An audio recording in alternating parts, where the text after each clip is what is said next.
You're listening to an Airwave Media Podcast. Grown-ups, if there's a child in your life who is interested in, curious about, or fascinated by people and places from history, then my podcast, The Past and the Curious, might just be a hit in your home. From the invention of microscopes to world-traveling dogs to fashions of the 1890s, gold rush ghost towns, and audiences going wild for walking competitions, we've got a little bit of it all. Hosted by children's author and museum educator Mick Sullivan, that's me, the show is fun, funny, engaging, honest, and beloved by kids and parents alike. Find The Past and the Curious at all the usual podcast places. Have you ever wondered how inbred the Habsburgs really were? What women in the past used for birth control? Or what Queen Victoria's 9 children got up to? On the History Tea Time podcast, I profile remarkable queens and LGBTQ+ royals, explore royal family trees, and delve into women's medical history and other fascinating topics. Join me every Tuesday for History Tea Time, wherever fine podcasts are enjoyed. This episode is brought to you by our Patreon members. Thank you so much. Join our Patreon for extra episodes, interviews, extra content, and to help support the podcast and help us continue to do the work we do. Go to patreon.com/Ancient History Fangirl to learn more. Hindsight is 20/20, Jen. Everyone can make the right choice if you know what the wrong ones are.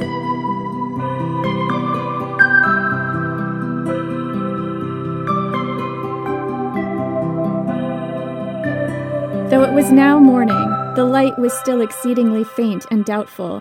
The buildings all around us tottered, and though we stood upon open ground, yet as the place was narrow and confined, there was no remaining without imminent danger.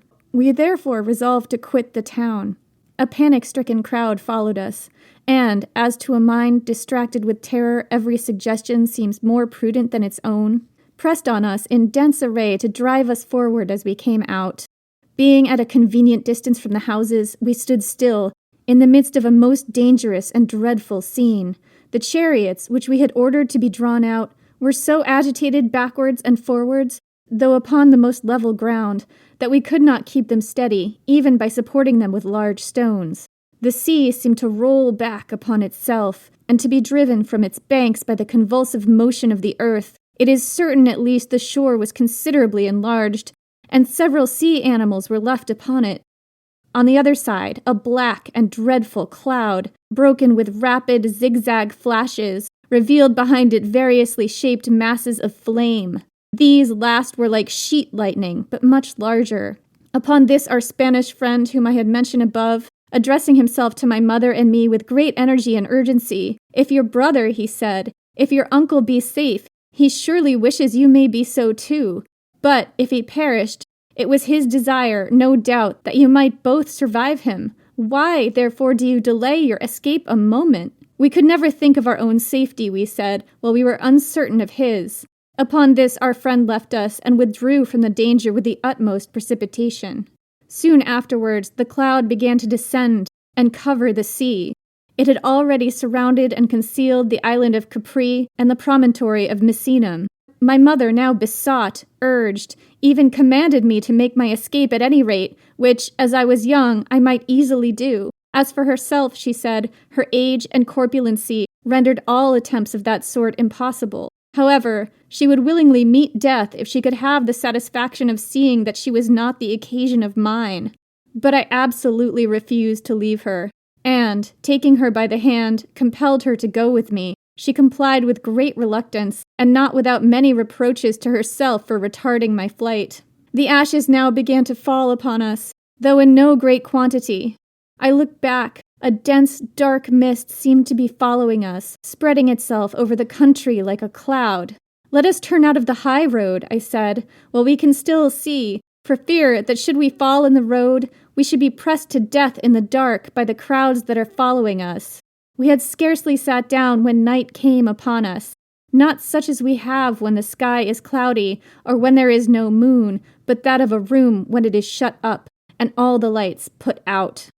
You might hear the shrieks of women, the screams of children, and the shouts of men, some calling for their children, others for their parents, others for their husbands, and seeking to recognize each other by the voices that replied, one lamenting his own fate, another that of his family, some wishing to die from the very fear of dying, some lifting their hands to the gods, but the greater part convinced that there were now no gods at all, and that the final, endless night of which we have heard had come upon the world.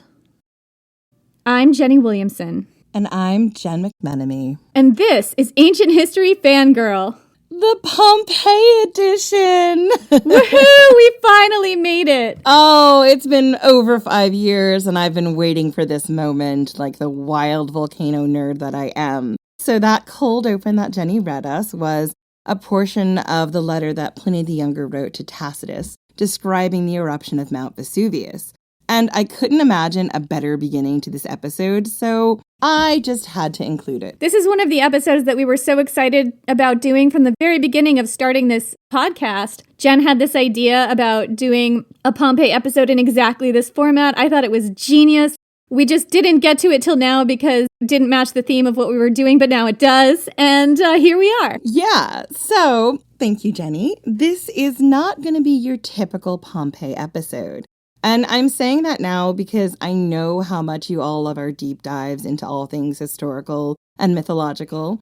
And while I did try to dive pretty deep into the history, we're not going to dwell too much on the town frozen in time. No, instead, we're going to focus on what has haunted me since I was a little teenager translating Pliny's letters, both of them, in Latin class. Because my question as I was doing that translation work was, could you or me or anyone survive Pompeii? Well, I mean, the eruption of Mount Vesuvius, but let's just say Pompeii. And the answer is yes, maybe, if you were lucky and made all the right choices at exactly the right time.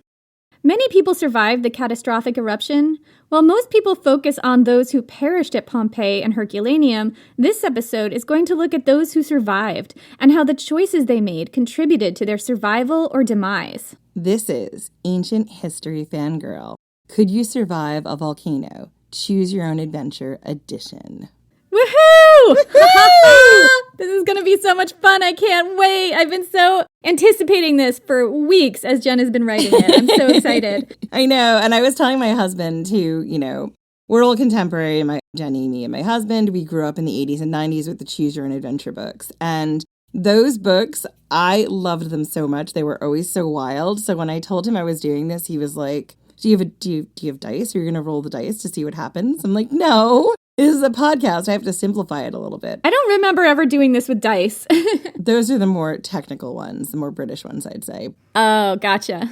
So I turn over to my co-host. Let's get going. People are going to be here for a while. This is a long episode. Strap in. So let's set the stage. This is a prologue. When in Pompeii, choose the right month, because that's actually a question that we have in the historical research. So let's set the stage. You're visiting Pompeii. Now, before we get any further, we have to talk a little bit about Pompeii and when you might be visiting, because it makes a huge difference to your survival. The year is 79 AD, and the date is in dispute. While we have eyewitness accounts like Pliny the Younger, who claimed that Mount Vesuvius erupted on August 24th, 79 AD, there are other theories about the date of the eruption. Modern research tends to think that the eruption of Mount Vesuvius was actually about 2 months later than the date Pliny the Younger recalled, meaning the eruption happened in late October or possibly early November of 79 AD. Now, according to an article on the New York Times on the new dating of the famous eruption, quote, research at the site, said Sandro Di Vita, a co-author who works at the Vesuvius Observatory. Oh my goodness. Do we know anyone who listens to this podcast who works at the Vesuvius Observatory? Would it be possible for us to visit it one day? Yeah, can I get a tour? Yeah. Anyway, the co-author who works at the Vesuvius Observatory has also offered additional hints of a later dating, from the discovery of typically autumnal fruit like walnuts, chestnuts, and pomegranates, to wine already sealed in dolia or terracotta containers, suggesting the grape harvest was over. On-site excavations had also found that braziers had been in use at the time of the eruption, and some of the victims were wearing heavy clothes, still visible in plaster casts.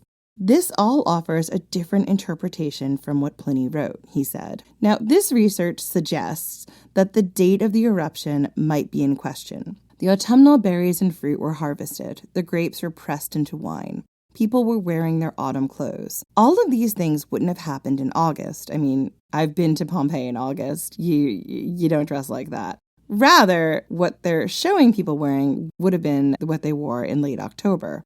And the interesting thing is, this late October date has become part of the discussion again recently because of an inscription that was found at Pompeii. According to the New York Times article, quote, "It was likely scribbled by a worker who was restoring the villa at the time of the eruption and reads, quote, 'The 16th day before the calends of November, he indulged in food in an immoderate way.' The date corresponds to October 17th. So is this an inscription that took place, like, on the day of the eruption? No. So what this tells us is that this inscription happened on October 17th, 79 AD, they believe. And if that is the case, Pompeii couldn't have been buried in ash in August 24th, 79 AD, because people were still doing repairs at Pompeii in October. Yeah. So modern thinking is that this eruption happened in the autumn. Other evidence is the clothes that people were wearing, very heavy garments, as we've said.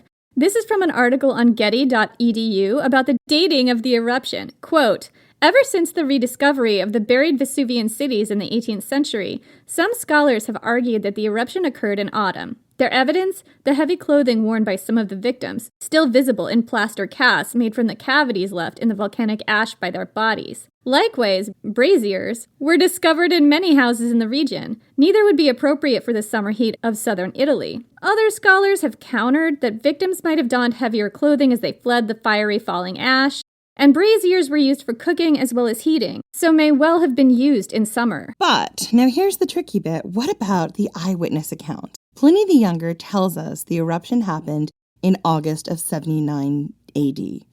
Or does he?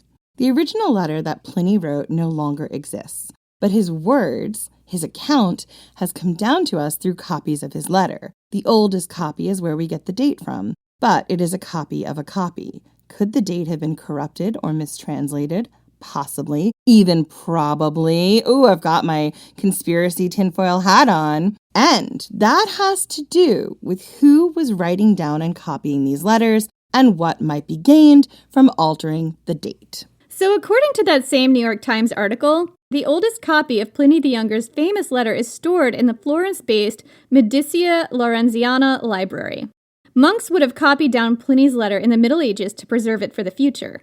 And the date of the 24th of August had a special meaning to the narrative they were trying to craft. Again, this is from the New York Times article. Quote, "Biagio Ghiaccio, another co-author at Italy's National Research Council, apologies if I butchered your name, hopefully I didn't, said that some historians believe that in copying the text, the monks who penned the Florence version wanted to associate the eruption with an ancient Roman festival known as the Mundus, celebrated on August 24th. Romans believed that on that day, a circular crater leading into the underworld was opened, allowing souls to emerge." So here's the question. Did the monks who copied this letter have a real Christian monk agenda for associating the eruption of Mount Vesuvius with an ancient Roman festival called the Mundus, a festival about a crater in the earth that allowed souls to leave the underworld? I mean, yes, and yes. This was another way of demonizing the ancient Romans and their worship while also moving forward the narrative of Christianity as the one God and the one Savior complex. So they were trying to show that the Pompeians were being punished by God for holding this pagan festival? Is that the situation? Correct. That's what I think is happening here. They were trying to show that, they deserved it. They deserved it. In fact, that narrative of Pompeii being punished by God's wrath is something that repeats later in fiction, particularly by Christian authors. Now, Pompeii becomes code for what happened to those wicked, naughty, decadent Romans who believed in all those gods. Death. Death and destruction. It's that very Christian, our God is better than their God and we win. Open your heart to Jesus or else. Have you heard the good news? Have you heard the good news about not being killed by a volcano? Exactly. Now, the novel, The Last Days of Pompeii by Edward Bulwer Lytton, it was written in 1834, not too long after I believe Pompeii was found again. It's very much an in-your-face look at the decadent Romans who deserve to be destroyed by God in the form of a volcano. Now, the righteous Christians in this novel and the Christian converts all get to live. Naturally. Now, this book has been made into several films, and I think, Jenny, maybe we should watch the 1984 miniseries, which is free on YouTube, and do a Patreon on it, because it is a wild ride. There is, so many archetypes. There's a holier-than-thou blind servant girl, a gladiator, naughty Romans, Christians. We're going to yell at the TV so much. Let's do it. I'm down. Let's do it. But there are other counters to the date being in August. Again, from the Getty.edu article, quote, scientific research has also contributed to both sides of this debate. Analysis of the remains of ancient fish sauce called garum found in Pompeii seems to support the traditional date in August because the fish from which it was made were most plentiful in summer. Archaeobotanical evidence, on the other hand, points to the opposite. Pomegranates and walnuts, which would not have been harvested until autumn, were also found. Atmospheric studies, meanwhile, have suggested that the fallout pattern of volcanic ash reflects high-altitude, southeasterly winds, which today are prevalent in the region in autumn. Wind patterns may, however, have changed in the almost 2,000 years since the eruption. So the dates are fuzzy. So it matters so much because the entirety of your survival depended on what direction the winds were coming from. Now, assuming that the wind patterns are the same today as they were 2,000 years ago, if it was autumn, the winds would have been coming from the south and blowing inland. Now, that will have a massive impact on the ash cloud that will form and the direction the ash cloud will take. It also has an effect on what's happening by the coast on the beaches, right? Yes, exactly. So if the winds are blowing from the south and inland, what will happen is you will have waves that are now coming into shore at a higher speed. It'll make it much harder to escape by boat because you won't be able to use the wind to sail your boat out. You'll have to rely on rowers, and they'll be rowing against some pretty choppy seas. Also, the direction of the wind matters because that's the direction in which the ash cloud is going to travel. So if the wind is blowing towards the south, that means that a lot of the fallout from the ash cloud, including the pumice, the stones, eventually the pyroclastic flows, are going to go more in that direction. That's why it's super important that we spent all that time talking to you about what direction the wind was and what time of year it was. Right. So we're going to go with October as our date because that seems to be what most of the evidence on the ground is pointing to, although there is contradictory evidence of that, and we're just going to admit that it may or may not be the right choice. All this digression that we've just had was to set the stage for when you might be visiting Pompeii and what it might look like. For the purpose of our episode, let's assume it's October, a bright and beautiful day in October. You are visiting Pompeii to catch up with old friends. You arrived last night and couldn't help but feel like something was amiss. The earth rumbled more than usual, and it made it very hard for you to sleep. But the new day has dawned, and everything seems quiet and clear. The perfect weather for a wander around the marketplace, and then maybe a visit to the baths. It's been years since you've had a chance to escape to this bustling resort town. You had almost forgotten how lovely it is, with the sea on one side and the looming mountains on the other. One mountain dominates the landscape, Mount Vesuvius, Hercules' mountain, the mountain that is sacred to him because he passed through the fiery plains on his labors, subduing bandits and allegedly watching the mountain spew fire. That was the cradle story your mother told you.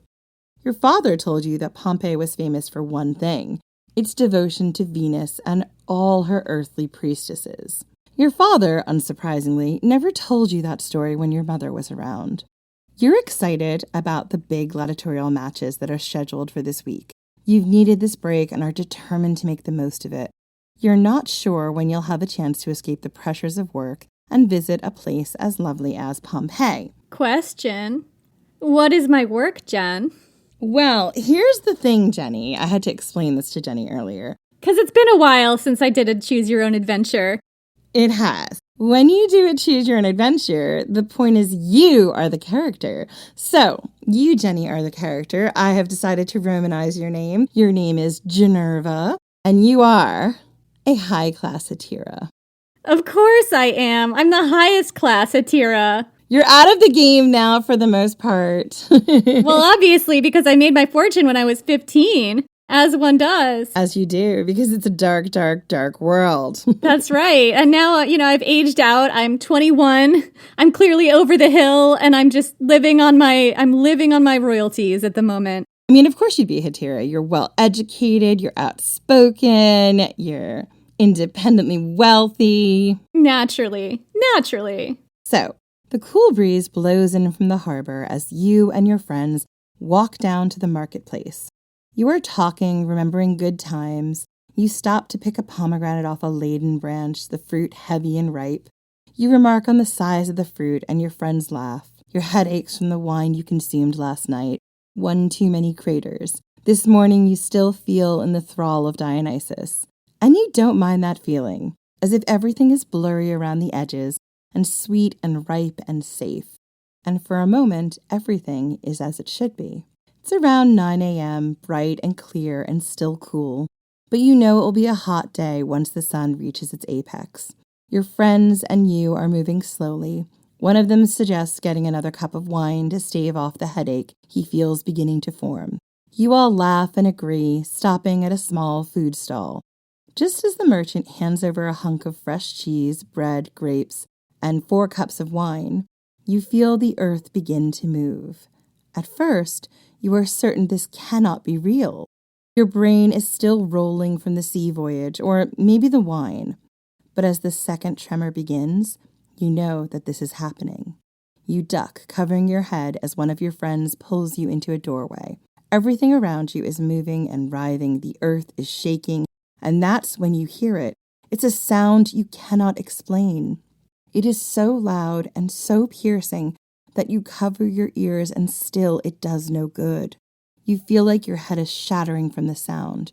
You curl up into a tight ball, trying to protect yourself from the shaking ground, the booming noises, and then your friend grabs your arm and points to the sky. A dark cloud rises from Mount Vesuvius, from Heracles' mountain. Inside the cloud you see flashes of lightning and flames. Your mother's story might have been right.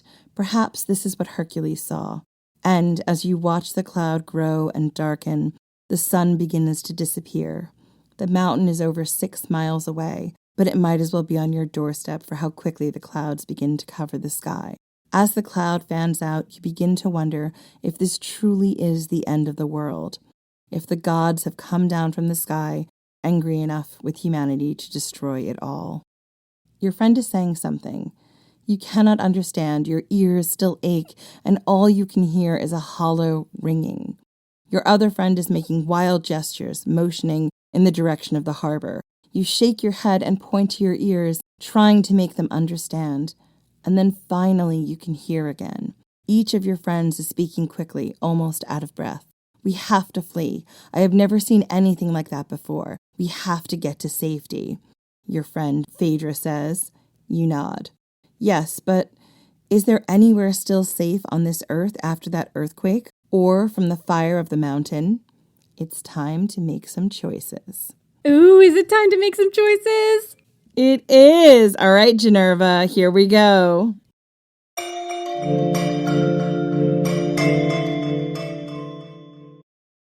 Hello, everyone. My name is Wesley Livesey from the History of the Second World War podcast. My podcast is a mostly chronological retelling of the Second World War, and I hope you will join me on a journey through the most cataclysmic conflict in human history, as we try to answer the questions of not just what and where, but how and why. Join me on a journey not just through the famous campaigns, battles, and events, but also on a trip around the globe as we broaden the scope of Second World War history beyond the well-known battlefields of Europe and the Pacific. During weekly episodes, I seek to provide new insight for longtime students of the war, while also being a great jumping-on point for anyone seeking a deeper understanding of the Second World War. This podcast has made it to the invasion of Poland in 1939, and start listening now to find out how the world would find itself embroiled in its second worldwide conflict in just 20 years. You can find History of the Second World War on all major podcast platforms or at historyofthesecondworldwar.com.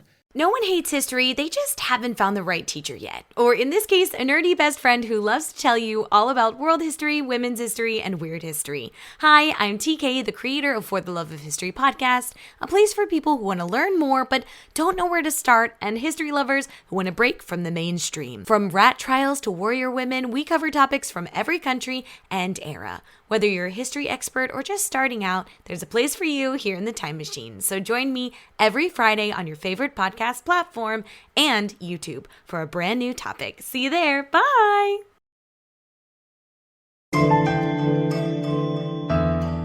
Generva, you are with 4 friends this morning: Julian, Phaedra, Marius, and Helena. Julian is concerned about his family. His elderly father, wife, and 2 small children live in Pompeii.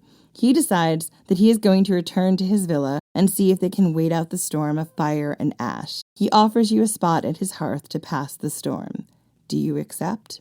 What are my other options? Phaedra does not believe that this storm can be waited out. She decides she is going to flee, leaving by the north gate and take refuge at her sister's home in Naples.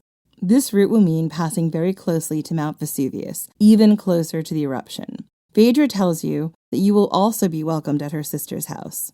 Do you agree to flee with Phaedra? That sounds dicey. What's the next option? Marius believes that the safest way out of the city is to travel by the southern gate. This will take you the furthest from the mountain. It will be slower going as the roads aren't in great repair, but you should be able to get to safety, away from the mountain, into the city of Stabii, where Marius has friends who will take you in. Do you choose to flee with Marius? I don't know. I've been on that road. It's really rough. Helena tells you that escaping by land is futile. There is only one way out: boat. She decides to take her chances at the harbor.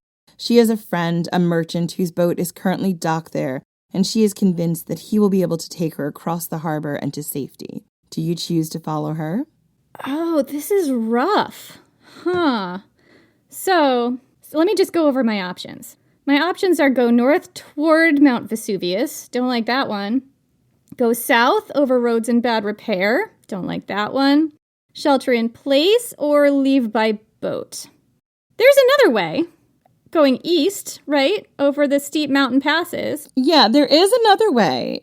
It's a choice that no one has offered for a reason. You can go east, but it would mean going through steep mountain passes. You glance to the steep mountains to the east. You've seen a few people running towards them, freedmen and women, servants, shepherds, people who know those closed and crowded paths up the mountains. Even if the sun weren't darkened by the ever-present cloud, you wouldn't chance your luck fleeing to the mountains. You could easily break a leg or other limb and be slowed down. No east. It's north, south, boat, or shelter in place. So those are the options you're left with. Do you go with Marius to the southern gate, follow Phaedra and head north towards Mount Vesuvius, hurry to the harbor with Helen, or shelter in place with Julian?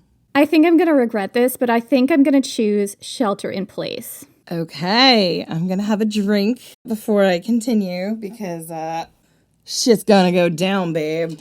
You are shaking so badly that you can hardly stand. Your mouth is dry, beyond dry. You are not sure you can take another step. You nod at Julian. I am not sure I can handle the journey. I would be grateful if I could pass out this storm with you and your family. Julian claps you on the back and smiles. Of course, friend. Come, let us get inside and out of this ash. You and Julian stumble home towards his villa on the southern outskirts of Pompeii. It is a good distance from the mountain, and you think you will be safe here.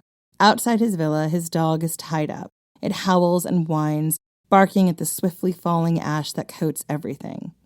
You should let that dog go, you say. You hate the thought of the poor creature frightened and unable to seek shelter. I would, but my daughter loves that dog. The strangest thing happened, though. Yesterday, the dog bit her. Took a big chunk out of her hand. The dog has never done that before, so we tied it up out here while we try to figure out what happened. It would be kinder to let it run free. It needs shelter in a storm like this. Julian unties the dog and moves it to a covered area, then reties the dog to the column. Happy now? You nod, although you would be much happier if he just let the dog go and take its chances in the storm. But you won't argue with him now, not when things seem so dire. Instead, the two of you head inside, where you are greeted by his family and servants. Julian's wife's face is ashen as she looks at you both. What is happening out there? What should we do? Julian laughs. It's a hollow sound, one he's only using to mask his own fear. We will wait out the storm here. This is a strong house. It survived the earthquake of 63. It will make it through whatever little ash storm is going on outside. His wife still looks worried, but her face brightens. Now, servants, we will have to make sure to keep the water covered, free from ash. We will have to take turns sweeping the roof and the doorways. There's no use surviving if we're all covered in ashes. Right, Julian says. Let's have a cup of wine to steady our nerves, shall we? It's going to be a long night. You look around. Something about being shut up in this house feels wrong. You can feel a slow panic creeping into your bones. Do you, A, take the cup of wine and try to settle in for the evening, or B, decide to cut and run, making for the north, the harbor, or the south? I think at this point I need a drink. Yeah, that's how I would be feeling as well. So, you take the cup of wine that Julian offers. Your nerves are so frayed that you're not sure you could manage to leave this house again. Going back into that storm of ash and flaming stone seems the most foolish thing in the world. The air outside is so dry you can barely breathe. You will be much safer inside, under the protection of a strong roof. You let the wine do its work, forgetting for a while where you are and what is happening around you. All throughout the day, the servants bustle in and out of the villa, sweeping ashes away, keeping the roof from caving in with the weight of the stones that are falling from the sky. Everyone huddles in inner rooms, away from the windows. You let the wine continue to do its work, and soon you are quite drunk. Sleep comes in fits and starts, and when the night finally falls, you begin to wonder if you've made a poor choice. You hear the steady rain of rock on the roof tiles. The air inside the villa is oppressively hot, and you have precious little water left to drink. The children are crying. Julian blusters back and forth, trying to keep everyone calm. You are certain that some of the servants have slipped away under the cover of darkness, and you don't blame them. You wonder if you could still make a run for it, but your legs feel wobbly and it hurts to breathe. So you close your eyes and wait for the storm to end. So let's take a break here and talk about what happened if you stayed and sheltered in place. And I have to say that speaking from personal experience, I have weathered 2 natural disaster events where I had a choice like this. One was Hurricane Sandy in New York, and one was the COVID pandemic in New York. And both times I chose to shelter in place. So I really understand why people make that choice. Absolutely. There are real logistical reasons why people have no other choice but to shelter in place. And I think it's super important. Like, obviously, with hindsight, we know that was the wrong choice. But, you know, people do have elderly people, ill people, heavily pregnant people. We know that amongst the remains in Pompeii was a very heavily pregnant woman. And the entire family stayed with her because she was about 8 months or 8.5 months pregnant. She couldn't flee. And the family decided to stay with her, and they all expired in one of the villas in Pompeii. It's a very famous sort of story, and I wanted to make sure that when we look at why people chose to shelter in place, we look at it from the complexity it deserves. It wasn't just that people were silly. It wasn't just that they didn't know any better. It's that they also had to make choices based on the health and well-being of the people around them. And one of the things that it's super hard to understand is just how difficult it would be to breathe. If you were asthmatic, if you were elderly, every breath would be painful and it would be really difficult to walk. Yeah, so that brings us to more about what happened to you if you sheltered in place. And again, to a lot of people, this might sound like a terrible option. But as Jen said, there were a lot of reasons people couldn't just run away in Pompeii. In Julian's case, he had an elderly father and 2 small children. He was afraid they wouldn't make the journey out of the city. The journey out of Pompeii would be a fraught one, with falling ash, pumice, and fire. Buildings groaned and toppled under the weight of the falling debris. So there was all this falling debris, too. We like to think that it's just like super clear cut. Some people chose at the beginning to shelter in place and realized that was a bad idea when their roof started to cave in, and then they tried leaving. If you were able to navigate your way out of the city with, say, a family of 5, then you had to worry about being trampled by other fleeing refugees. Like if you have little kids, you had to worry about keeping up a pace to make sure your family was safe and together. And you had to contend with the very air you're breathing. Air that was so dry and devoid of moisture that it threatened to dehydrate you with every step you took. Fleeing was an option, but not always the best option for some people, and I could so see how initially you don't know what a volcanic eruption is even or what's happening. It might seem like sheltering in place is the safest option. Sadly, sheltering in place was a terrible choice. We all know what happened to those who sheltered in place. Pompeii would be struck by several pyroclastic flows. This happened during the early morning hours of the 25th of October. When does the eruption start, Jen? It's like 10 a.m. or so? It's about 10 a.m. on the 24th, and it goes through the night. I think the final pyroclastic flow is either in the early hours just before dawn or like maybe around 8 or 9 a.m. It's about 24 hours of eruption. Okay, so you're weathering 24 hours of eruption. At the end of it, in the small hours, in the early morning hours of the next day, you get these pyroclastic flows. And these happen when the huge erupting gas cloud lost its energy and began to fall back down to Earth. As the gas cloud fell, it brought with it one of the deadliest stages of the eruption. These superheated columns of gas were what sealed the fate of the people of both Pompeii and Herculaneum who chose to stay or were stuck there. This is a quote from an article on science.org. Quote, "A pyroclastic flow is the wall of death that entombed the ancient Roman city of Pompeii.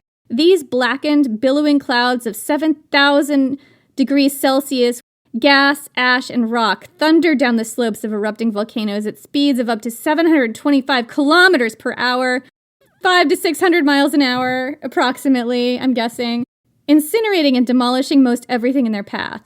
Now, a new study finds pyroclastic flows owe their lethal speed and range to a cushion of air that forms beneath them.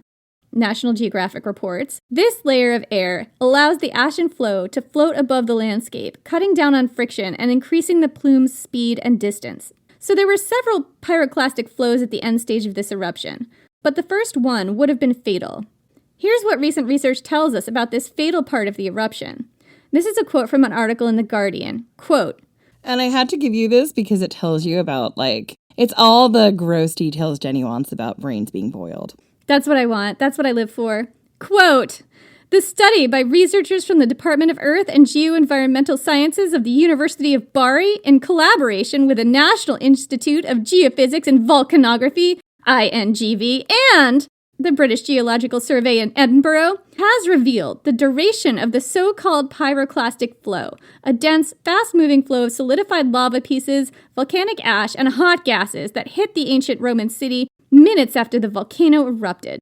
The lethal cloud had, quote within the quote, a temperature of over 100 degrees and was composed of CO2, chlorides, particles of incandescent ash, and volcanic glass, said Roberto Izaya, senior researcher of the Vesuvius Observatory of the INGV. The aim of the work was to develop a model to try and understand and quantify the impact of pyroclastic flows on the inhabited area of Pompeii, about 6 miles or 10 kilometers from Vesuvius, he added. The study confirms that the inhabitants had no escape, and most of those who died suffocated in their homes and beds or in the streets and squares of the city. Isaya's model estimates the gases, ash, and volcanic particles would have engulfed the city for between 10 and 20 minutes.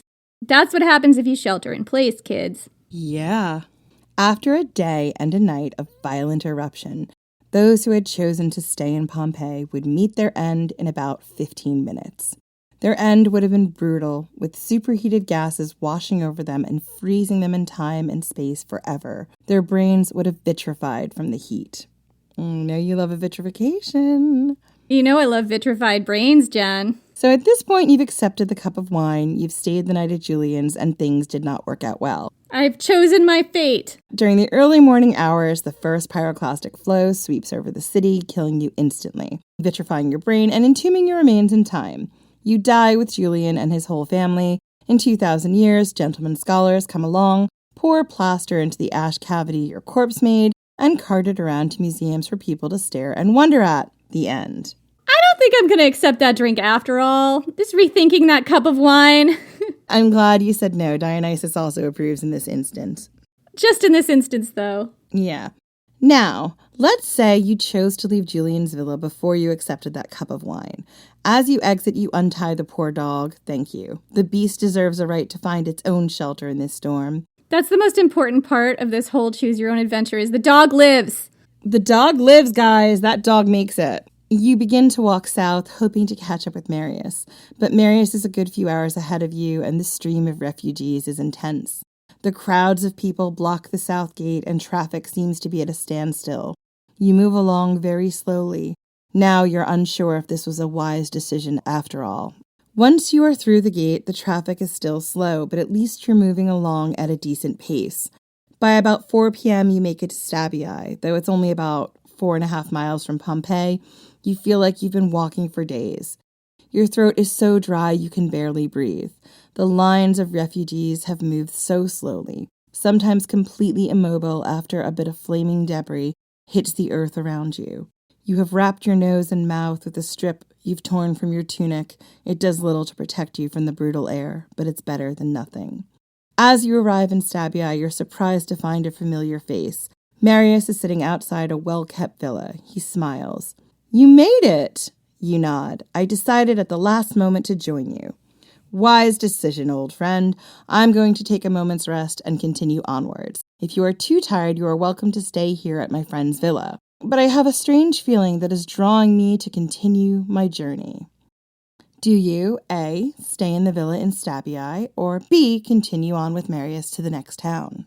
You know, I've really had it with all these terrible roads and this horrible debris falling from the sky and the ash clouds and the dirt, and I can't breathe, and it's really terrible. I think I'm going to stay here. I've gone far enough. That's a decision I can respect. Sadly, this is a poor decision. Many people thought they were safe in Stabii, so you're not alone in choosing to shelter here. One of the most famous victims of the eruption of Mount Vesuvius, Pliny the Elder, chose to spend the night in Stabii. It did not work out well for him. Pliny the Elder was captain of the naval fleet in the area. He was staying with his sister and nephew in Misenum and got a message from a woman named Rectina. She was writing because she was in need of rescue. Pliny agreed to rescue her and also a friend who was living in Stabii. He launched a light ship and began the process of rescuing his friends, but the seas were very rough, and by the time Pliny reached Stabii, it was clear he could not continue on with his journey. He delayed that evening in Stabii, preparing to set out in the morning. But morning didn't come. The sun did not rise. Well, I mean, it did, but it was blocked by a huge ash cloud, so it seemed like it didn't rise. In the morning, realizing that the situation was now very fucking dire, Pliny set out for the beach to see if it was possible to escape the disaster by sea. But by now, the seas were too rough, the winds driving the boats onto shore, and the vessels that Pliny had chosen for the rescue mission were too light to sail the ferocious waves. Pliny and many others died on the shores of the beach, suffocated by toxic gas. It is very likely that had you stayed the night in Stabii, you would have also met your end via toxic gas the next morning during the final phase of the eruption. I might as well have just sheltered in place in Pompeii, really. Exactly. Or you might have met your end hunkered down in an abandoned villa as the roof caved in from the weight of the rocks that fell on it that night, or from the dry air and lack of water. I mean, there are just endless possibilities. The entire roof could have just caved in on you because there's no one to get the rocks off, or you could have been buried alive entombed because the doorways fill up. I mean, yeah, it could have died on the road, just, pummeled to death by the pumice that was falling from the sky, right? Exactly. So, once again, you're dead. Bad choices. Oh, no. But let's rewind. Let's say you make a different choice. Okay, so I think I'll continue on with Marius after Stabii. Are we saying Stabii? Is that what we're really saying? I keep saying Stabii. I think it's right, but, I keep imagining someone getting stabbed in their eyeball. Who wants to stay in a place called Stabii anyway? Marius, let's go. Let's get out of here. Okay. You and Marius continue to travel on. The roads are still filled with many weary travelers, but Marius sets a punishing pace. It is almost beyond your endurance, but somehow you keep up. Marius tells you it is now past dawn, but there is no light, just more darkness. You both keep stumbling forwards, not sure how much further you have to walk, only certain that you must keep pressing forward, and you do. You walk, and finally, there is an end to the ash cloud. You can start to see the sun. Both of you laugh and cheer. Soon, the air you're breathing is clear and cool, and you cannot help but hug each other and cry. You have survived Pompeii. I lived! You did! On the third try, I lived. On the third try of the first option. So you don't get a third try in real life. So one way you could survive is if you pressed on to the south past Stabii, if you could make that really hard journey. And I actually think, Jen, correct me if I'm wrong, but this scenario that you've painted here is the more difficult way to survive because I left late, right? Well, in this, we're assuming they left about everyone leaves at the same time. But yes, at this point, when you chose not to stay at the villa, you kind of left it late. You should have left almost immediately. One of the things we know about this way is you could survive this way. It was a very long walk to be free of the ash cloud. It was a very crowded way. A lot of people chose this way. And a lot of people left leaving the city too late and died along this way. And people got caught in the south gate. There's like all these bottlenecks, which is another problem. Yeah, they would get trampled and everything else, you know? I found this quote at science.org, which talked about what happened to people who left it too late and got caught at those gates, because it sounds quite dire. Quote, the team examined 7 plaster casts from Pompeii. 6 were recovered from a city gate called Porta Nola. I couldn't figure out if this was the south gate or not, but let's just go with it. It's a gate. The Porta Nola bodies were positioned on top of a thick layer of pumice, which suggests that they survived the first phase of the eruption and had attempted to flee the city after the pumice had stopped falling. Wading through this debris would have been extremely difficult. One of the researchers, Galello, says, 2 victims suffered leg fractures, and another appears to have used a falling tree branch as a makeshift walking stick. So people were having leg fractures just trying to walk through this stuff. I feel like I tried to hammer this point home earlier. It wasn't safe to be outside. You could have a leg fracture, you could fall, you could be injured, you could be trampled. We all think run for it. But honestly, there was a lot of danger in just trying to run for it. Mm-hmm. Yeah, running for it would not necessarily seem like intuitively the best choice. Exactly.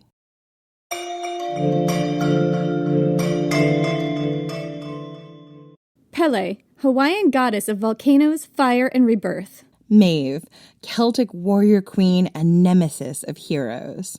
Kiyohime, Japanese fire-breathing snake demon. Pesta, Norwegian spirit of the Black Death. Our book, Women of Myth, is a fascinating look at women and femme characters in world mythology, including goddesses, heroines, and monsters. With captivating illustrations by Ringo Award-nominated artist Sarah Richard, it's the perfect gift for the mythology lover in your life, including yourself. Find Women of Myth wherever books are sold. This episode is brought to you by Indeed. Stop waiting around for the perfect candidate. Instead, use Indeed sponsored jobs to find the right people with the right skills fast. It's a simple way to make sure your listing is the first candidates see.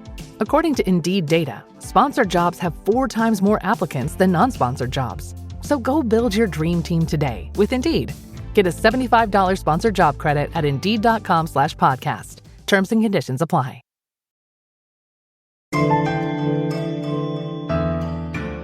So, let's backtrack. Let's go all the way to the beginning, when you and your friends are still deciding what to do.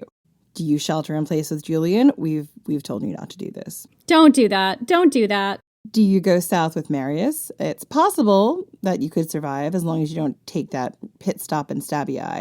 Do you go north with Phaedra towards the volcano, or go by sea with Helena? You know what? I think this time I'm going to do something completely different and go by sea. I support that. You look between your friends, not sure what the right choice is. You finally turn to Helena. Let's go to the harbor. I'd rather take my chances on the seas. Helena smiles. Agreed. You rush to the harbor. The earth has stopped shaking, but the seas are roiled up. They rock back and forth across the earth, slapping it violently. You are not sure that it will be possible to launch a ship in such tumultuous waves. Helena stands on her tiptoes, looking for her friend. She spots a shock of bright red hair and then leaps up. There, that's him. Come on, we have to hurry. She grabs your hand and you race in the direction she pointed. You dodge the waves of people also hurrying towards boats. Helena, aren't you a sight for sore eyes? Helena's friend says. Felix, I'm so grateful that you're still here, he nods. It's a good thing you moved so quickly. We have to get out of the harbor now. The waves are very rough and the wind is moving inland. If we delay even a few moments, I fear we will be stuck here. He is keeping something from you. You're not sure how you know it, but you do. Something about what he doesn't say makes you wary. Come, I've got room for 2 more on my ship. Do you join Helena on the ship or remain on the dock? I don't like that thing about something he's not saying, but I don't like the idea of remaining on this dock either, so I guess I'm getting on the boat. Okay. You squash your worries and decide to board the ship with Helena. You've made this crossing before to Capri and other places. While you don't love ships, you think you can manage this voyage if it means fleeing Pompeii. The seas rock and roll beneath you. The waves are huge and come crashing into the shore, pushing the boat closer and closer to the dock. The wind is against you. All of the rowers are already straining, trying to get the big ship to move out of the harbor. It seems like a losing battle. Felix is pacing the deck, shouting orders. His eyes are wide with terror. Now, get her out of the harbor now before it's too late. But it seems an impossible task. The surf is an impenetrable wall. Helena looks at you. Both of you pitch forward suddenly as the boat surges forward towards the other moored boats, nearly smacking into them. Go, Felix screams, and somehow the boat moves forward. Against all reasoning, it crests the waves, and you are free from the harbor. Your progress is slow but forward. Felix wipes his forehead with his hand. Make for Capri. Keep away from the shores. That's where the waves will come from. For a moment, you're not sure you understand what he's talking about. Waves? What waves? Aren't you sailing on the waves? You don't understand what he means until it is too late. You feel the sea beneath the deck buck and roll violently, like a sea monster is rearing up beneath you. You almost topple over. Helena reaches for your elbow and turns you around. You are now both watching Pompeii. The city is burning. It's an otherworldly red in the distance. Helena points and you watch as the largest wave you've ever seen, a wave larger than a mountain, rises up and swallows the city of Pompeii. First the harbor, and then it rushes through the streets, drowning everything in its path. Faster, lads, Felix screams. Where there's one wave, there will be another. Felix hands you each a broom. Sweep the decks. We cannot afford to have any ash on the decks or the entire ship could sink. You and Helena grasp each other's hands and say prayers to the Earthshaker, to the gods of the sea, and pray and hope for safe passage. Then you begin to sweep. You sweep for hours, keeping the deck as clear as possible. The ship rolls back and forward, and a few times you are certain it will sink. But somehow you make it safely through the eruption. The captain has put you mostly out to sea to avoid the worst of the great waves. But you are never so happy as when you are finally able to disembark on the island of Capri the next day. So let's break this one down. It is tough to know if you could actually escape by sea, and personally, I think that Jen's prognosis is a bit optimistic here. This is the biggest fanfic I've written. I don't know if you could escape by sea. I'd like to think you could. I think it was an option, but there are a lot of things we don't understand about what was going on in the sea that day. Exactly. And just I'm just imagining the waves pummeling the shores and then the tsunamis coming and all the same pumice and ash that's landing on people on the roads is landing on you at sea. I just can't imagine any boats getting out. Maybe a few did. Maybe this is one of the lucky ones, but it's hard for me to imagine. So we know a lot of people tried to escape by sea. And in theory, some were maybe successful, possibly, but there was a lot going against them. A safe exit by sea, well, this is some of Jen's fanfic, as she said, because in theory, it would have been possible, but you would have had to get very, very lucky to escape this way. You really would have had to thread a needle here. And for a variety of reasons. First, as we've been saying the whole time, the winds were against you. The winds were blowing into shore. The winds during this time of year, autumn, we're going with autumn, were blowing inland towards Pompeii. And this made it a great time for ferrying goods into port, less fun for trying to get out of port.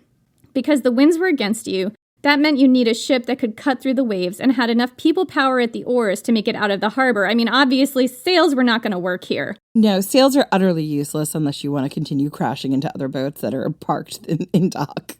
Right. The boat that Jen is chosen to use, correct me if I'm wrong, is a heavy merchant vessel with a lot of rowers, which would have been probably the boat that gives you the best chance, I'm guessing, right? That is indeed the boat. That is the boat of my fan fiction dreams. We just don't have the research to know that people made it out this way, although in theory it is possible some people did, but not many. The body trail is non-evident at sea. Well, it's so ancient, and you're talking ancient tsunamis and things like that. There's just no way of knowing. Right. another of the big problems, in addition to the wind, is that the actual seas would have been extremely rough. There were earthquakes going on. All of those earthquakes that surrounded this eruption made for very, very rough seas. We know that there were a few tsunamis that hit Pompeii during the eruption cycle. Pliny explicitly describes one in that cold open that we read. In order to safely escape, you would have had to time your voyage just right, going between eruptions and heading mostly straight out to sea. Staying too close to any shoreline would be a problem should more tsunamis happen, particularly at night. I mean, if you're by the shore, you're toast. You have to go out to sea. And just as a reminder, the boats at the time were not boats that were, seagoing vessels so much. Like, they were rowing boats that tended to stay close to shore. So that's pretty iffy just in general. So fleeing by sea was a dangerous method of survival, and the captain would have had to make some counterintuitive choices here. Even if you could get clear of the treacherous waves just of the surf and the winds, there would have been ash and burning rock falling on the ships. That's super treacherous. We know many people did not make it out of Pompeii, Herculaneum, or Stabiae by sea. We know because we have found their bodies at the docks, preserved in ash. We know less about what happened to people who did go by sea. It's likely many of them did not survive either because of how dangerous and rough the seas were. You would have to be super lucky. Escape by sea was very unlikely, but in theory, possible, if you got incredibly lucky. So in this version, let's say that I trust my gut. I decide that I don't like what Felix isn't saying. I decide to stay on the beach, which I already know is a bad idea because you've said it, but let's say that's what I decide.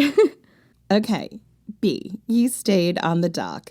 This soon turns out to be a very poor choice. You watch as the water draws back from beneath the pier. As the water continues to peel back, you can see fish and the naked seabed. You've never seen the like of this before, and then you hear the screams. All around you, people are pointing out to the distance as a wave bigger than a mountain begins to rumble its way to shore. People are running, screaming, trampling each other to get out of the way of the rising sea, and you can do nothing. Your feet are glued to the ground as you watch the wave rising from the depths of the ocean come to meet the shore and swallow it whole. Well, that didn't end well. I mean, I told you. Hindsight is 20/20, Jen. That is sort of the moral of, the story of Pompeii. Everyone can make the right choice if you know what the wrong ones are.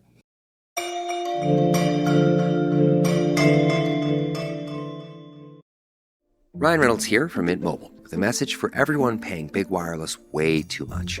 Please, for the love of everything good in this world, stop.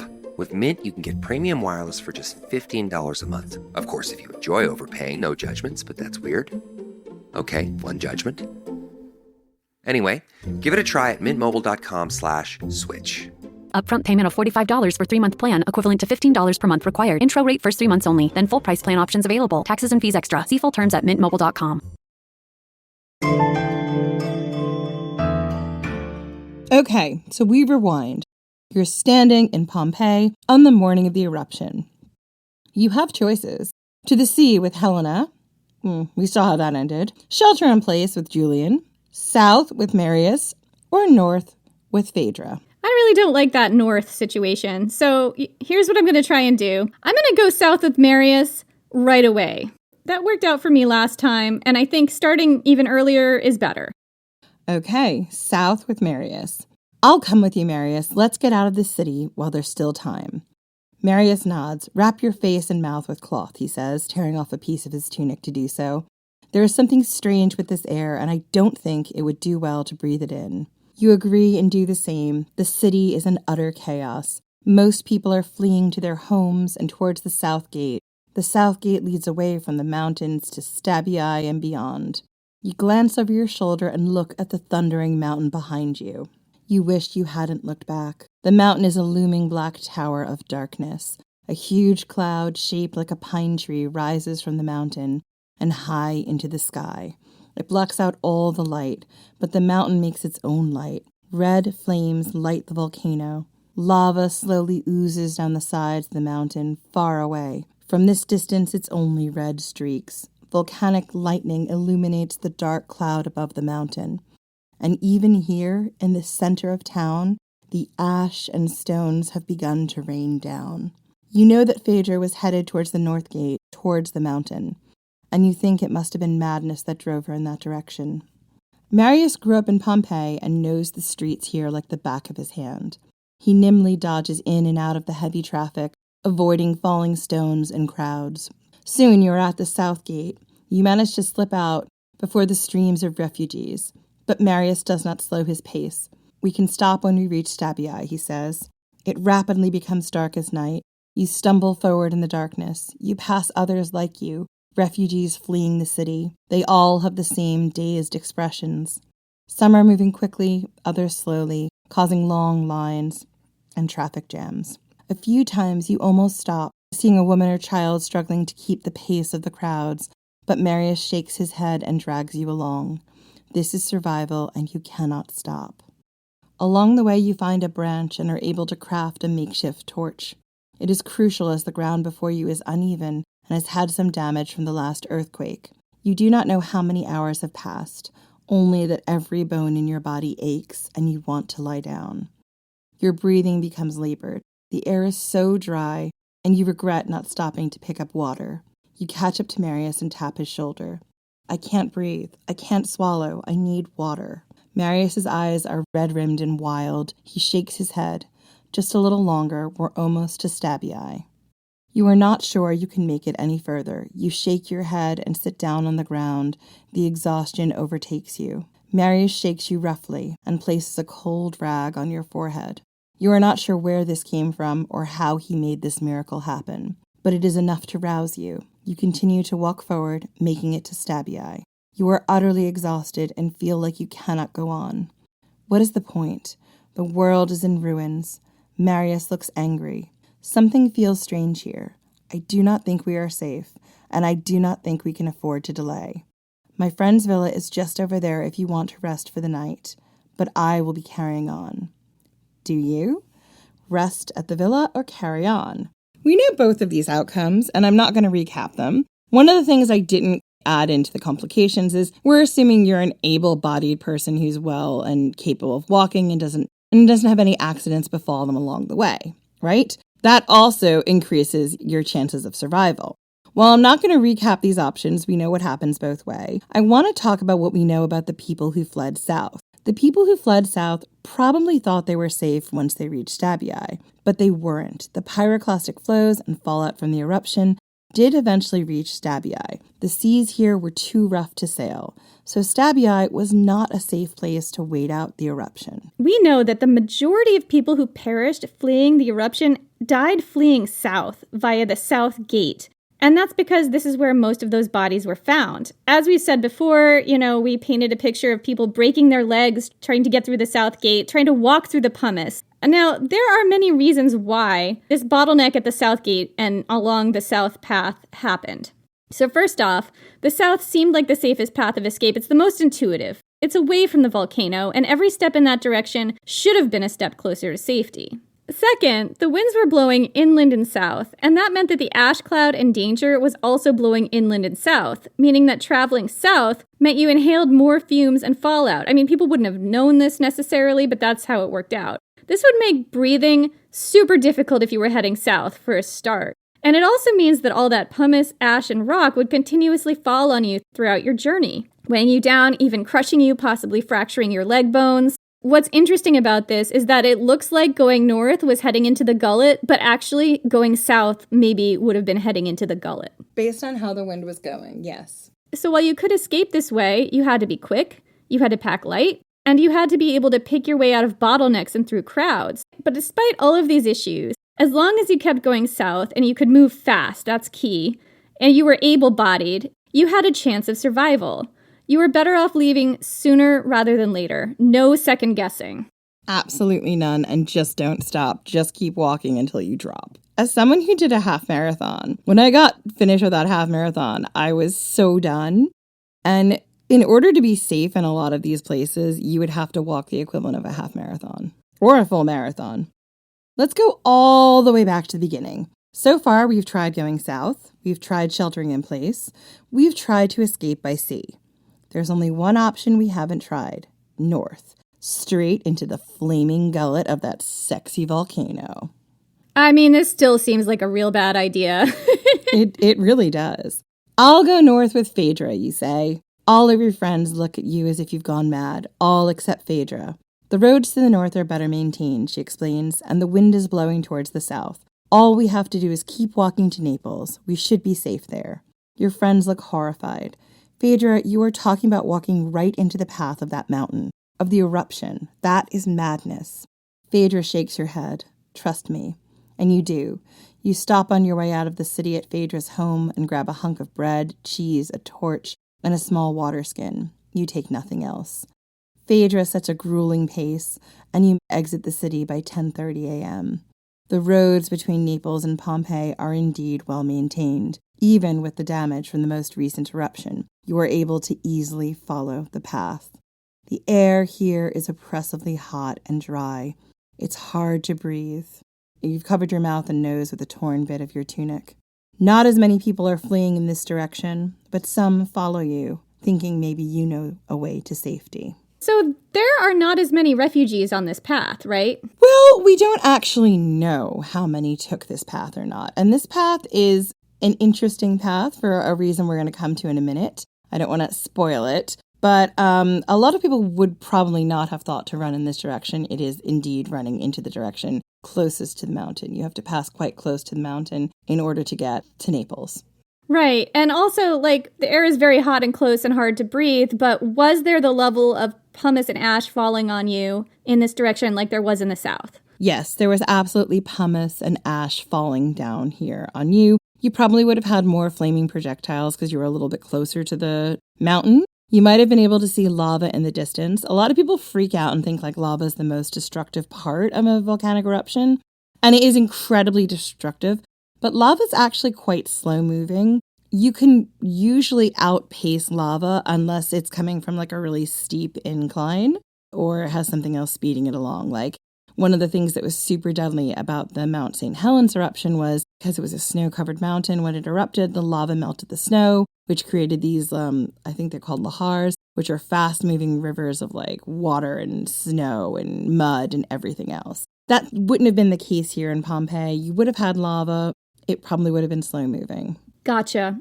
Okay, so things are pretty deadly here as well, but the roads are better and possibly not as crowded. Exactly. You arrive at Herculaneum, a seaside resort town, at about 1 p.m. Herculaneum is just 4 miles from Vesuvius. This close, the mountain looks like a monster, a creature sent down from the gods to devour you whole. Even with the mountain so close, you can't catch your breath. You motion to Phaedra that you need to take a break. Phaedra shakes her head. This is the most dangerous part of the journey, she says. We have to be quick through here. We are too close to the mountain. Do you take a break or continue on with Phaedra? I think I just need a little break, not a long one, just a few minutes to catch my breath. Okay, so you take your break. You understand the logic of Phaedra's words, but you cannot move. I will catch up to you, you say. You sit for a few moments. You cannot gulp in this air. It is too heavy and dry.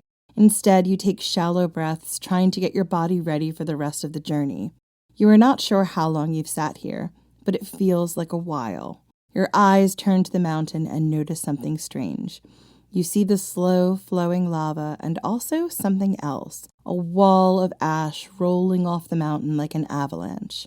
You barely have time to register what you're seeing before the cloud of superheated gas consumes you. So, lessons of this episode: never take a break. Never take a break, even if you can't breathe, even for just a few minutes. Believe it or not, following Phaedra and traveling north was a very smart idea. But stopping here at Herculaneum, even for a few minutes, would be a huge mistake. This is a quote from an excellent Wired article about how to survive a volcano. The quote is by Cody Cassidy, and it breaks down all the directions you could take to survive and why north is probably the best way to safety. Quote, Herculaneum sits barely 5 miles east of the volcanic vent, but for the first few hours of the eruption, the prevailing winds largely spare it from most of the ash and pumice. Unfortunately, when Vesuvius first taps into the deeper magma and develops its first pyroclastic flow, the heated gas and ash will move directly into Herculaneum and kill everyone almost instantly. Archaeologists have found scorch marks in the city that suggest the cloud may have been as hot as 930 degrees Fahrenheit. And because its victims were encased in negative spaces of ash, archaeologists can see their final frozen poses. These poses show almost no signs of the boxer-like defensive stance typically taken in extreme heat, which suggests to Petrone that the victims in Herculaneum may have been killed so quickly that they did not even consciously register discomfort. Petrone even found a glassy piece of brain matter in the skull of one Herculaneum victim, suggesting that the cloud heated this person's brain so quickly it vitrified. Vitrified, glassy brain. This is my favorite kind of brain, babe. It's crunchy.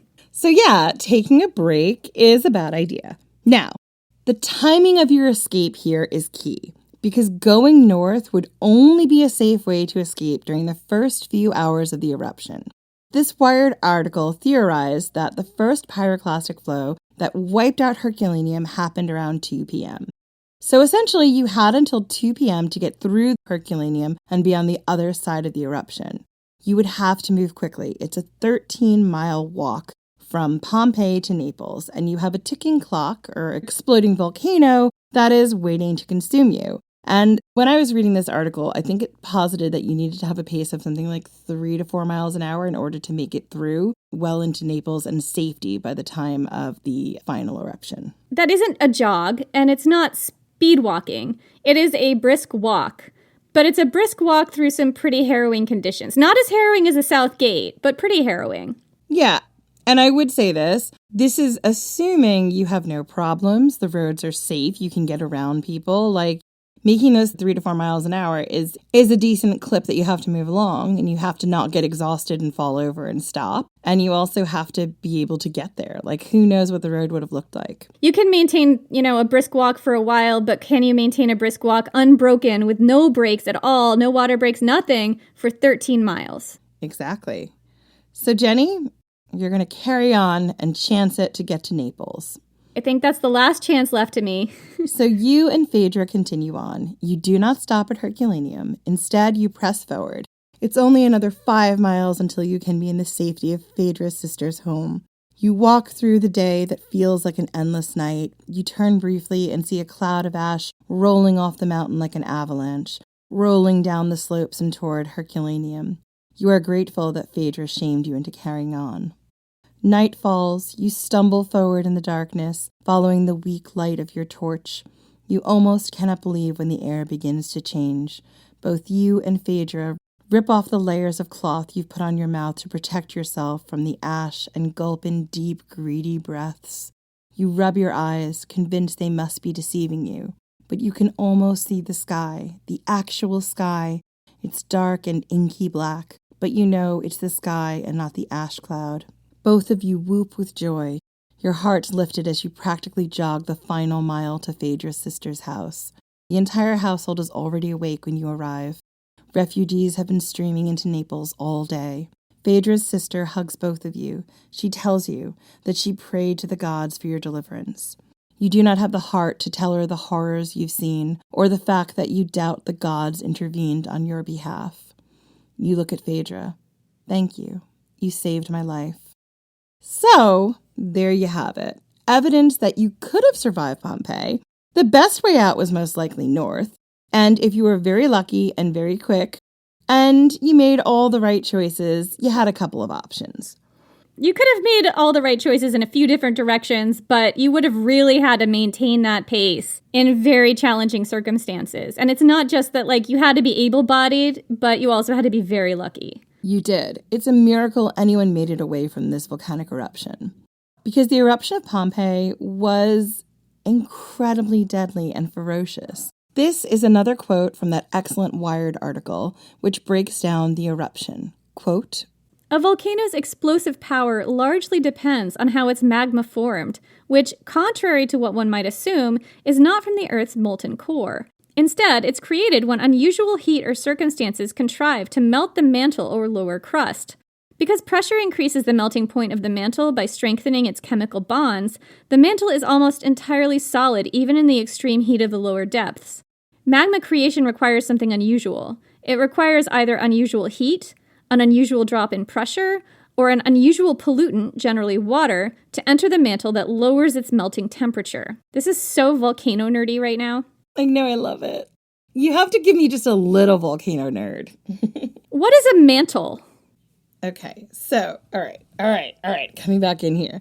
So, what it's saying is once the water and the heat combine to partially melt the rock of the mantle, like it's the different layers in the Earth's crust is what they're talking about.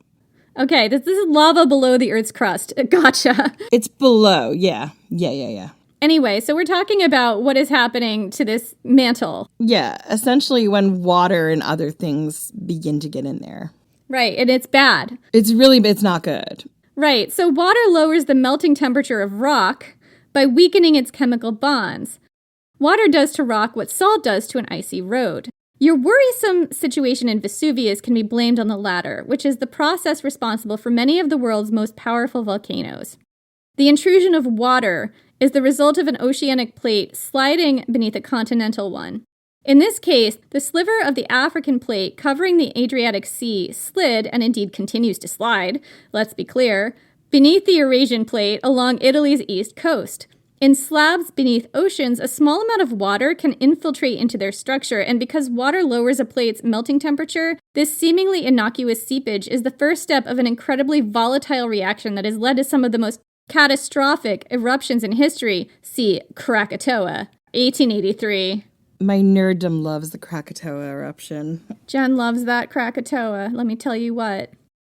Anyway, so once the water and heat combine to partially melt the rock of the mantle, the lighter magma bubbles to the surface, melts the surrounding crust, and picks up new components. This doesn't always increase a volcano's destructive power, but as luck would have it, Mount Vesuvius is located on a thick bed of limestone. Lucky us! Limestone and heat results in the volcanically unfortunate combination of calcium oxide and CO2. In other words, standing in Pompeii places you in the hazard zone of carbonated magma, which sure does sound bad, Jen. Not exactly sure I understood all that, but it sounds like bad news. It's super bad news. So, the eruption of Mount Vesuvius was VEI 5, one of the most deadly eruptions recorded, mostly because of how many people live so close to the volcano. And of course, it's easy to think, well, why live near a volcano? Most of them usually go off at some point in time, don't they? And while that is true, living near a volcano had many benefits. Rich soil, perfect for growing crops, hot springs, etc. And they still do today. Look, living on the east coast of America is not a great idea with the North Atlantic hurricane season. We just got through Tropical Storm Idalia, and yet we all live here. I mean, climate change is certainly shaking things up, but we continue to live in the path of various natural disasters, and you never know when the next one's going to hit. It could be not for 1,000 years. It could be tomorrow. We don't know. Yeah, there are benefits to living near a volcano, and most of the time they outweigh the cons. It's why so many people today still live near volcanoes.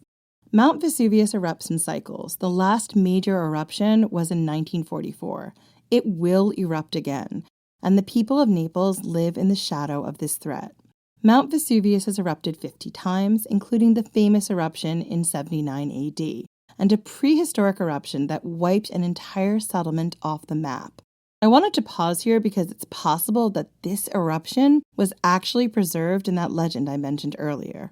Diodorus Siculus tells us, quote, "The Phlegrean plain, or the plain of fire, from a hill which anciently vomited out fire, now called Vesuvius."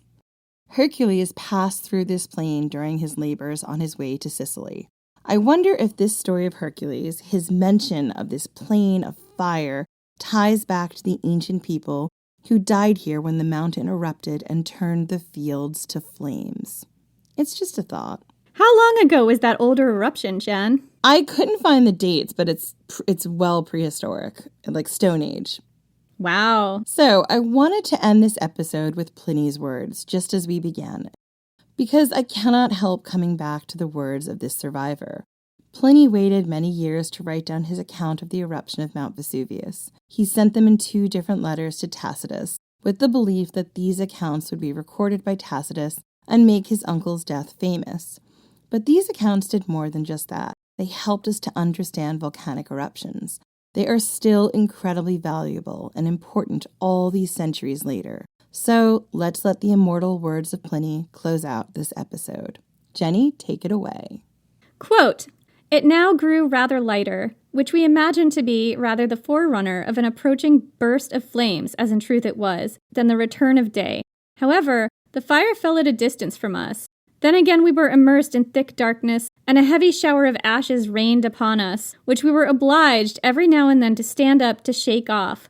Otherwise we should have been crushed and buried in the heap. I might boast that during all this scene of horror, not a sigh or expression of fear escaped me.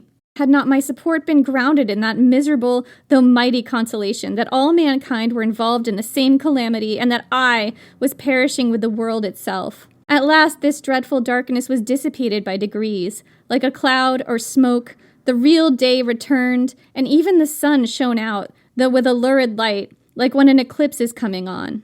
Every object that presented itself to our eyes, which were extremely weakened, seemed changed, being covered deep with ashes as if with snow. We returned to Misenum, where we refreshed ourselves as well as we could and passed an anxious night between hope and fear, though indeed with a much larger share of the latter. For the earthquake still continued, while many frenzied persons ran up and down heightening their own and their friends' calamities by terrible predictions. However, my mother and I, notwithstanding the danger we had passed and that which still threatened us, had no thoughts of leaving the place, till we could receive some news of my uncle. So the mother lived, that's good. Pliny and his mother made choices. They both lived because they did not go to Stabii. Unfortunately, Pliny the Elder did go to Stabii and did not live. So that's it for this week. Come say hello on social. We're at Ancient History Fangirl on Instagram, Facebook, Threads, and TikTok. And while Twitter is still circulating the drain, we continue to remain there. I'm not calling it X. I refuse to call it X. Never gonna happen. We're at Ancient Hist Fan there. We also have a Patreon. It's patreon.com/Ancient History Fangirl. Our Patreon is literally what keeps the podcast going. It keeps the lights on. So please, if you're able, patronage starts such as $3 a month. You get access to many extra episodes, and you're going to get to hear us have lots of guests on and watch The Last Days of Pompeii. We don't have any Patreon members to thank this week, so if you would like to be thanked in the next episode, now is your chance to sign up. Thank you so much, and we will see you, possibly, depending on our schedule. We don't know what's happening day to day, next week.